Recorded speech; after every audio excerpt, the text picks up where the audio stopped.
Today, I want to show you a really powerful animation plugin for DaVinci Resolve that lets you make all sorts of simple or really complex animations without using any keyframes. This tool is beginner friendly, making it really easy to get professional results in very little time. But it also has the tools that professionals need to fine-tune their animations exactly how they want. The tool is called WippAnimate, and it's one of the many tools in my editor collection pack. More on that at the end of the video. In addition to all of the standard animation features, it also has middle animations, animated masks, and styling controls like an outline or a drop shadow, and it can even do multi-point animations. In this video, I'm going to make a few different animations to show off all of the features and demonstrate just how powerful this is. And at the end, if you have any questions, just let me know in the comments below. So in DaVinci Resolve, we're going to be working with this timeline that has some logos that we can play around with, as well as some screen recording footage.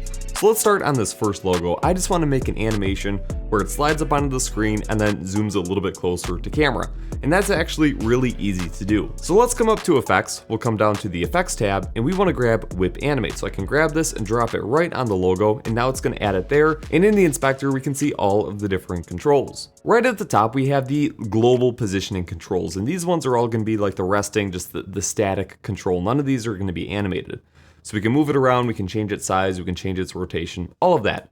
And if you come down to the bottom left, you can press this drop down menu and turn on the fusion overlay.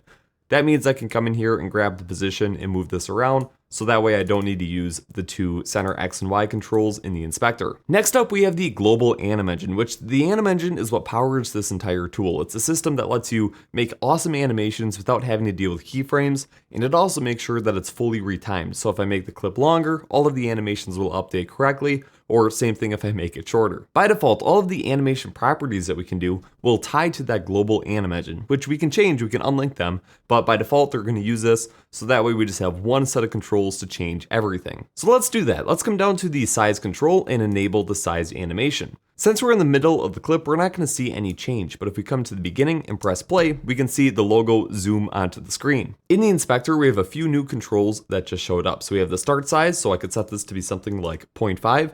So that way at the beginning of the clip, we can still see it, and then it zooms from 0.5 to 1. I could also turn off the mirror out. So right now it's going to go from 0.5 to 1, and then at the end, it's going to go back down to 0.5. If I turn off the mirror out, I can set a separate end size to set it to. So let's say I do 1.5. So now it's going to start 0.5, then it's going to zoom up to 1, and then at the end, it's going to go to 1.5. Already, you can see just how customizable this tool actually is. In this case, let's turn on mirror out again, and the one other thing that we have in all of these is the swap feature. So what this does is it takes the resting size, puts this on the start size, and the start size on the resting size. So that way we just have the opposite animation where it scales down instead of scales up. Now, like I said, this entire animation is controlled by the global anim engine. So if I don't want it to animate out at the end, I can press this box. So that means it animates in at the beginning, but then stays up at the end and does not animate out. I can also use the animation length to make it take longer. So let's say I set it to take 2 seconds. So now it's going to be a bit slower of an animation both at the beginning and at the end. Now, if I want to change that, I can set the length to be custom, and that way it takes 2 seconds to animate at the beginning, and then at the end, it's only going to take 1 second to animate off. So it's quite a bit quicker. For this animation, let's set this to be linked and then bring the anim length back down to 1. One last thing to touch on is we also have these easing controls. So I could set this to be linear, which means there's not going to be any easing, so it looks pretty janky and robotic. And then we can also set this to be easing, so that way we can change between these ease in and ease out presets. Now, if you want to get really fancy, you can set the curve to be custom, and then click in here and grab these handles to make your own easing curve to totally customize how it looks. Now, we don't want to go that in depth in this video, so I'm just going to set this to be easing, and we're going to use those default presets. All right, pretty cool. One more thing that I want to do with this animation is make it look like it's coming into focus. So I can come down to the blur animation property and enable this. So at the beginning, we're going to have a start blur of 0.2. So let's bring this down. I still want to be able to see it pretty clearly. And now when I hit play, again, that's going to be linked to the global anim engine. So it's going to animate at the same time as the size, so it looks like it's coming into focus. Now, the last animation that I wanted to do on this was to have it slide onto the screen. Instead of starting in the middle, I want it to start down at the bottom. So let's come to the position and enable this. And we have 2 different control modes to use. The first one is point. And what that does is it gives us 2 center X and Y controls. So I can set exactly where it starts from and exactly where it ends up with the resting center. Now, normally I like using the distance control just because this one's a little bit quicker to use, and in most cases it gives you the same result anyways. So this one has the resting center, so that's the set spot that's always going to end up right there. but instead of having a start position, we have a start offset and direction. So I can tell it to go, so far away in any direction, and it's just really easy to place it exactly where I want. Especially if it's going off screen, I can just shift this down so that way it is just off the screen, and when I hit play, it's now going to slide up onto the screen. The other nice thing about the distance control is that I can add in some start arc, so that way if I bring this way up, you can see it's going to kind of loop around instead of just going in a straight path. So kind of cool. And one other cool thing here is I can turn off mirror out, so that way I have all of these controls for the end animation as well. Alright, this looks pretty cool, but there's a way we can make this better, and that's actually offsetting some of the animations. So let's say I want it to slide up first, and then once it's in the middle of the screen, I want it to zoom in, do the size and blur animation. So there's a few ways to actually do this, and this is where you kind of want to think ahead just a little bit. So inside of the position animation, we can unlink the animation, and this is going to add in its own anim engine. So if we think this through, the position animation is the only one that's going to animate on its own. Then the size and the blur are going to animate at the same time. So we're going to leave the size and the blur linked together on the global anim engine, so that way we don't have to update two separate anim engines. And then the position animation, we're going to have its own anim engine. So let's unlink the position animation, and now it's going to have its own anim engine. And since all the settings match with the global anim engine, everything's going to look exactly how it did before. But what we can do is come up to the global anim engine and offset this something like 0.75. So that means the size and the blur animation are going to wait 0.75 seconds before they start going. So let's play this again. You can see it's going to slide up and then it's going to zoom in towards the screen. Pretty cool how easy that was to do. And it's going to do the same thing in reverse at the end. But let's go ahead and change that. Let's get a little bit creative. Let's say instead of having the size and the blur animate, we're just going to have it slide off the screen. So since the global anim engine is controlling the size and blur, we're just going to turn off the out animation so that way nothing happens there and now it just slides down. But the issue is, since our logo is bigger now because it didn't scale down, it's not going all the way off the screen. So instead of just changing the start offset, what we can do is turn off mirror out. We're going to set the end direction to be -90, just like the start direction, and then we can bring the end offset up just a little bit more. So now when we play it, it's going to slide up, then it's going to zoom in, it's going to wait there for a few seconds, and then it'll slide off at the end. It's crazy how easy it is to make these custom animations. Before we talk about the middle animations, I want to come over to the utility tab and check out this drop shadow. So if I hit this menu, I can turn on a drop shadow, so that way it stands out a bit more from the background. I'm going to bring down the blur and then bring the distance a little bit closer and bring the strength up.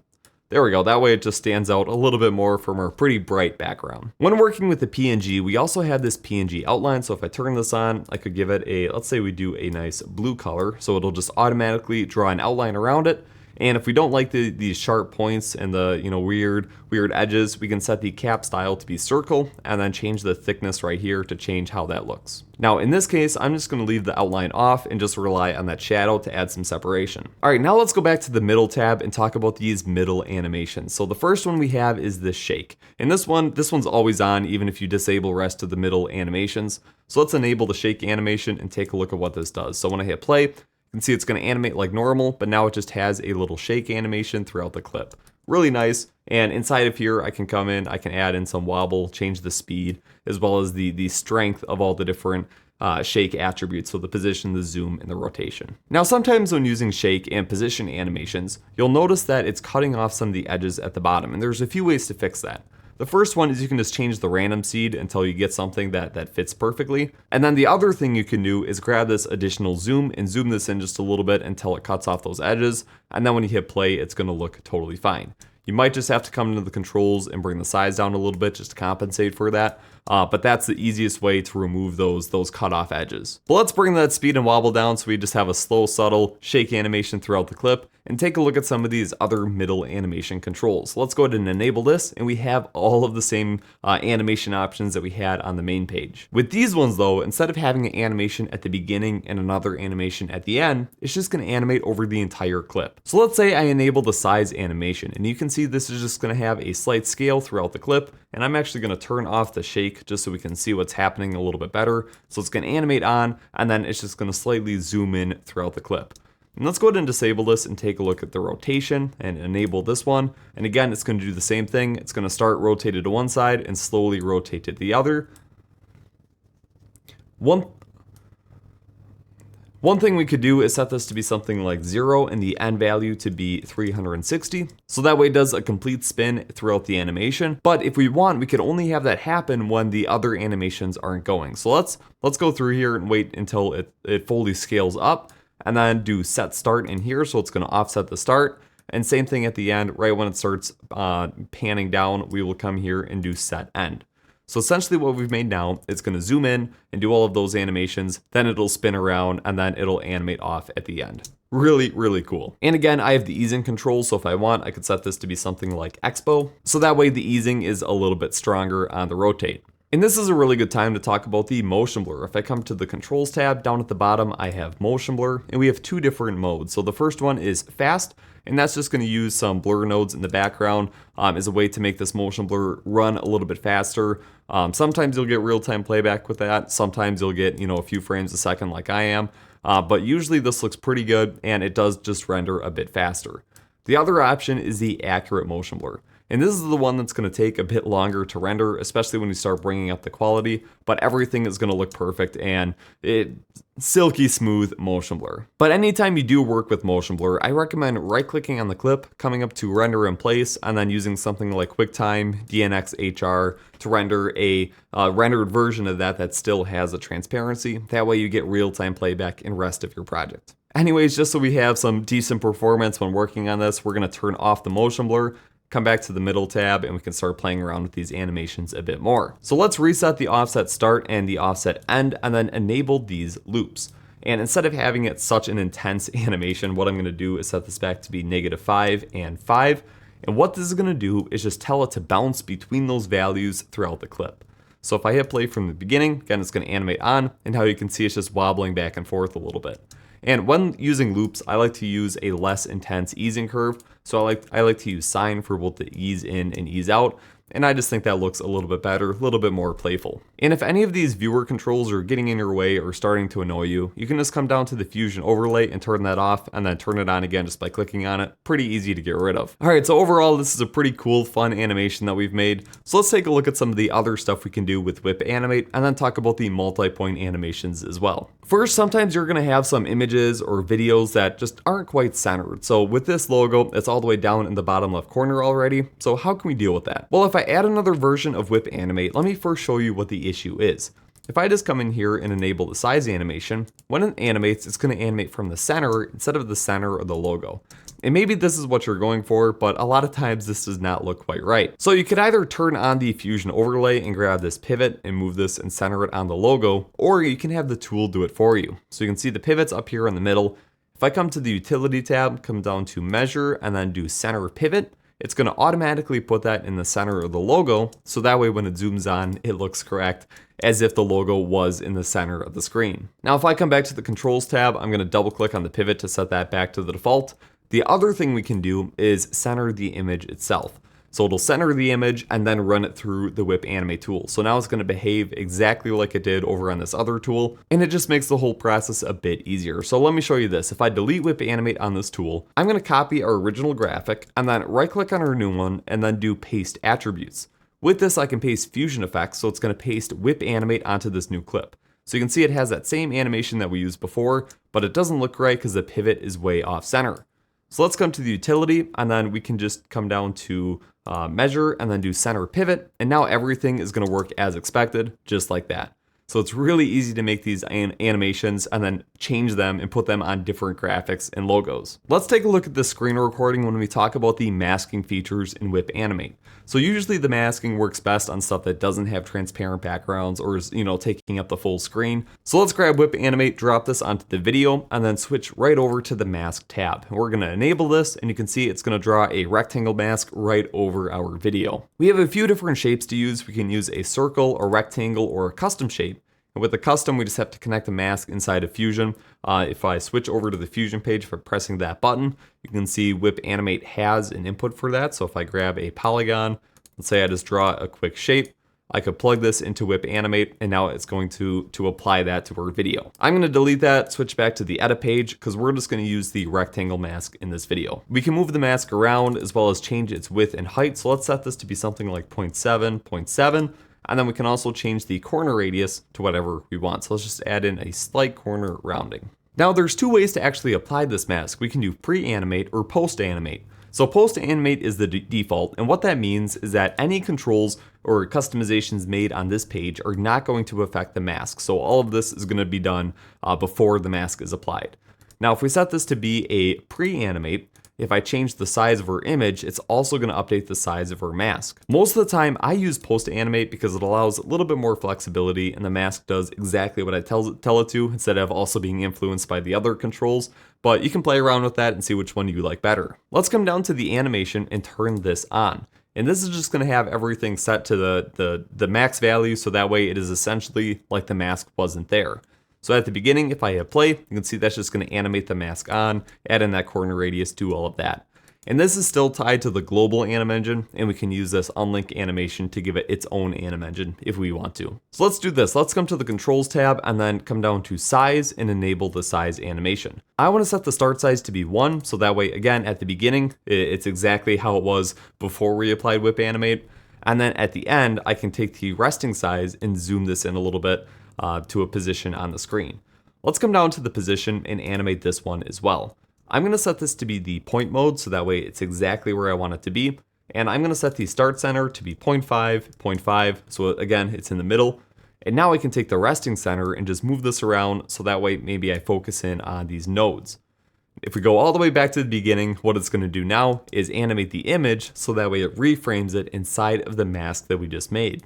Think of how long this would take you if you had to set all this up in Fusion or try and do all of this on the edit page. The cool thing is we also have those multi-point animations, and we can apply it to all of this.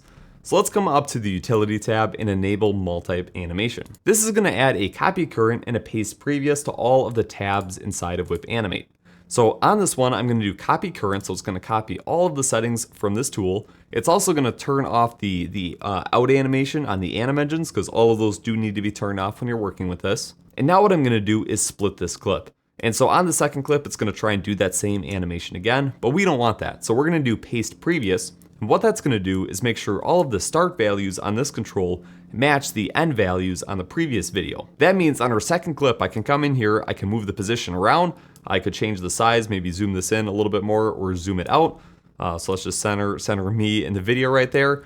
And I could even come into the mask and change some of these size parameters. So maybe I shrink the box down a little bit like that. So now when I play it, it's going to zoom in, it's going to animate the mask on, and then it's going to change the position and just reframe all of that. Incredibly easy. Now on this clip, what I'm going to do is come to the controls tab and turn on the out animation again. And if I shrink this down, what it's going to do is animate all of that off at the end. It's actually not going to animate it off. I lied. Instead of setting the out animation, what we could actually do is split the clip, come into this middle one, we could copy it, and then in this one, what we'll do is paste previous. And now what we'll do is set the resting size to just be the default. So we'll set the size to be 1, center X 0.5, 0.5, and for the mask, I'm gonna set all of this to be 1 as well. So now what we have is it's down, it's animated on, and then it sets back to the default animation. So again, incredibly easy how we can create these animations. And that pretty much sums up WippAnimate. As you can see, there's a lot of stuff you can do with this tool, and you can keep it with the basics, just doing size and position animations, or you could take it all the way to the extremes, doing multi-point animations, using your own custom curves, and doing all sorts of fancy loop stuff on the middle tab. Like I said, this is part of my editor collection pack, which includes a ton of time-saving tools just like this one, like a tool dedicated for screen zooms like I've been using throughout this video. If you want to learn more about that, check out the link down below. It is something that's easily going to pay for itself with the amount of time it saves you, even just this one tool, WippAnimate. And like I said, if you guys have any questions about this, just leave it in a comment down below or send me an email via the contact form on my website. I hope you enjoy the tool and have some fun editing.